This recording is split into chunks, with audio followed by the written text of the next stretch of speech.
Americká invázia do Venezuely práve teraz prebieha. Okolo 2:30 ráno zasiahlo hlavné mesto Venezuely viacero rakiet, pričom stíhačky burácali nad oblohou. Najmenej 10 výbuchov zasiahlo hlavné mesto a v pozadí videa počuť streľbu, čo potvrdzuje prítomnosť špeciálnych jednotiek na zemi a skutočnú pozemnú inváziu do hlavného mesta. Toto sú tiež transportné vrtuľníky, ktoré práve teraz prevážajú amerických vojakov po krajine. Toto bolo vidieť asi pred 30 minútami o 2:45 ráno. Americký vrtuľník útočiaci na leteckú základňu. Venezuela rozmiestnila obrnené bojové vozidlá okolo prezidentského paláca a tu vidíme americký vrtuľník odpaľujúci raketu na pozemný cieľ, čím potvrdzuje odpor. Fox News informuje, že boli zasiahnuté vojenské aj civilné ciele. Maduro prežil počiatočný útok a nariadil úplnú mobilizáciu venezuelského ľudu. Napíšte svoje názory do komentárov. Sledujte ma pre všetky aktuálne správy. Práve sa dozvedáme, Maduro prezident bol vraj zajatý. Nicolás Maduro, prezident Venezuely, bol zajatý, tvrdí prezident Trump. O tejto veci bude tlačová konferencia v Mar-a-Lago o 11:00 východného času. Dovolte mi prečítať celé vyhlásenie prezidenta. Spojené štáty americké úspešne vykonali rozsiahly útok proti Venezuele a jej vodcovi, prezidentovi Nicolásovi Madurovi, ktorý bol spolu s manželkou zajatý a prevezený z krajiny.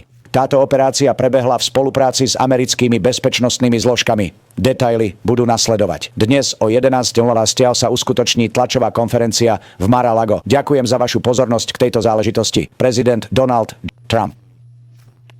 Brácho, vieš, ako vydesení musia byť teraz všetci svetoví lídri, keď vidia, ako USA takto zajali prezidenta Venezuely? Brácho, veď len včera dával rozhovory v telke, kde hovoril o tom, ako je prvýkrát ochotný rokovať z USA o boji proti drogám. Ide spať kto vie kde, ale ako prezident to muselo byť niekde brutálne zabezpečené a potom medzi polnocou a 3:00 ráno počujeme, že Delta Force americkej armády, ich elitná protiteroristická jednotka, má vojakov priamo vo Venezuele. Dokázali ho aj s manželkou uniesť z jeho vlastnej krajiny, naložiť na helikoptéru a odviezť na utajené miesto. Nikto nevie, kde je. Nevieme, či žije. Nevieme, čo to znamená pre budúcnosť Venezuely. Je to vojnový akt? Je to vážne porušenie medzinárodného práva. Zaujíma to vôbec USA? Je to ako len pre ostatných svetových lídrov, keď to vidia, vedieť, že americká armáda dokáže niečo také vykonať, to vyvolá šok u všetkých, čo to sledujú.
Získavanie pôdy, ropných práv, všetkého, čo sme mali. Zobrali nám to, lebo sme mali prezidenta, ktorý asi nedával pozor. Ale teraz sa to už nestane. Chceme to späť. Zobrali nám naše ropné práva. Mali sme tam veľa ropy. Ako viete, vyhodili naše firmy a my ich chceme späť. Získavanie pôdy, ropných práv, všetkého, čo sme mali. Zobrali nám to, lebo sme mali prezidenta, ktorý asi nedával pozor. Ale teraz sa to už nestane. Chceme to späť. Zobrali nám naše ropné práva, mali sme tam veľa ropy.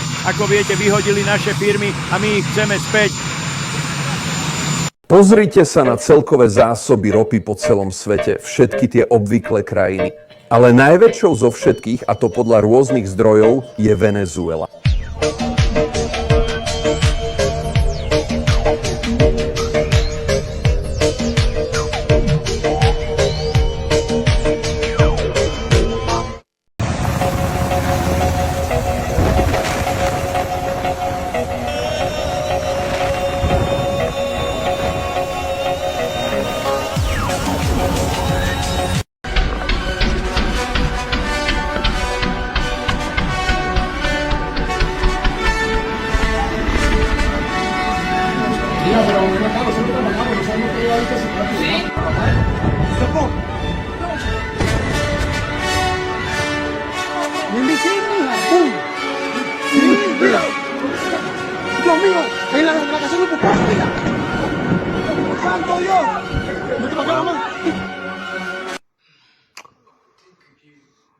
Israel did 9/11.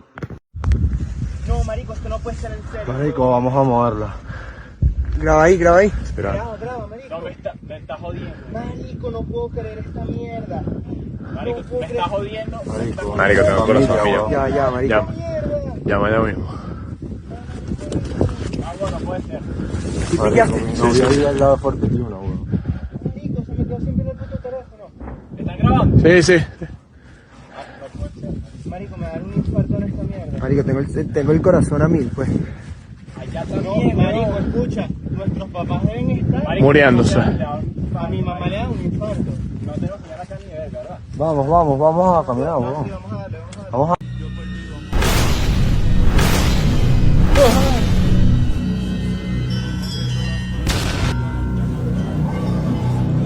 Man, this is just a few things that they can do. War is so sad. I mean, look at those airplanes. Those are...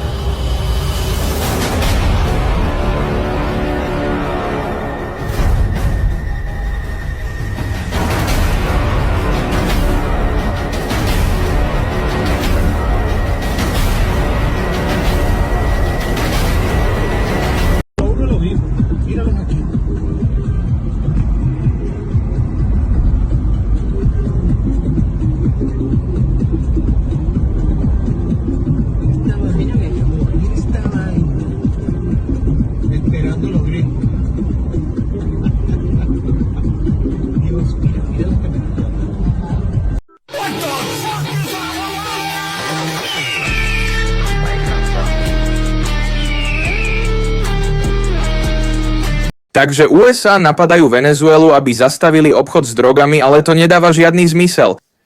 Najväčším producentom kokainu na svete je Kolumbia.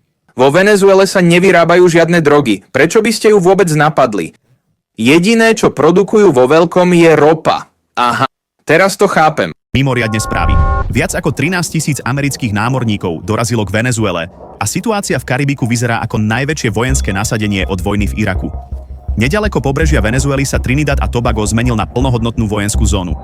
Medzi tým bol vzdušný priestor nad Portorikom úplne uzavretý podľa protokolu národnej obrany. 2 americké lietadlové lode sú už na pozíciách a tretia sa rýchlo blíži z Karibiku. Mohlo by ísť o jeden z najväčších amerických úderných balíkov od druhej svetovej vojny. Americkí predstavitelia tvrdia, že neplánujú útok na Venezuelu, no analytici hovoria o najväčšom vojenskom nasadení od vojny v Iraku. Venezuela varovala USA, že ak dôjde k útoku, odpovie plnou silou. Nasadili svoje ruské systémy protivzdušnej obrany S-300 a BKM. Obe krajiny sú teraz v stave vysokej pohotovosti a napätie v Karibiku dosahuje kritický bod. Venezuela, tí majú trochu príliš veľa ropy. Amerika tam pôjde a vezme si tú ropu. Nebudeme kradnúť zisky z ropy. Tie, viete, Venezuelčania to môžu mať. Jediné, čo urobíme je, že ich prinútime používať len americké doláre, pretože momentálne sa BRICS snaží vytlačiť americké peniaze z obehu.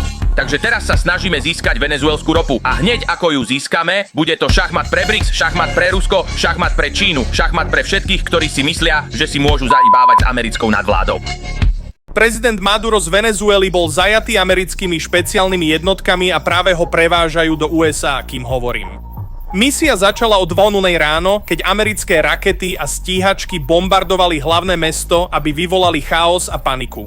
Počas toho pristálo niekoľko amerických vrtuľníkov s vojakmi Delta Force. Porazili venezuelské pozemné jednotky v hlavnom meste a dostali sa na utajené miesto. Premohli Madurových strážcov a zajali jeho manželku a viacerých vládnych predstaviteľov. Potom ich previezli na medzinárodné letisko v Caracase, kde si USA zabezpečili základňu. A to všetko sa stalo do 1 hodiny, keď vzlietlo lietadlo s Madurovými predstaviteľmi a americkými silami. Toto lietadlo, ako potvrdil prezident Trump, je teraz vo vzduchu a smeruje do USA, kde bude čakať na súd. Spojené štáty nelegálne vnikli do krajiny a uniesli ich prezidenta. Napíšte svoje názory na túto akciu nižšie a sledujte ma pre všetky najnovšie aktualizácie. Ahojte všetci, vitajte. Som Eric Sean z New Yorku z Chanley Painter a máme najnovšie správy. Biely dom podľa zdrojov potvrdil, že Spojené štáty útočia na Venezuelu v rámci vojenskej operácie v týchto skorých ranných hodinách.